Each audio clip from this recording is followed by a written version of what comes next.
Hey, curious minds, ready to turn your questions into knowledge? Let's dive in. Joints crack due to various reasons, including the bursting of gas bubbles in the synovial fluid, the lubricant in joints, movement of joints, tendons, and ligaments, or changes in joint pressure.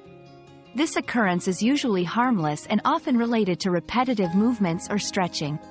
If you're experiencing pain or swelling along with cracking, it might be wise to consult a healthcare professional.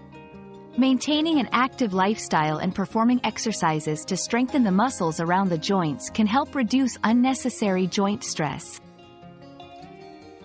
Another mystery solved, but many more await. Keep up with our daily discoveries by subscribing and turning on notifications.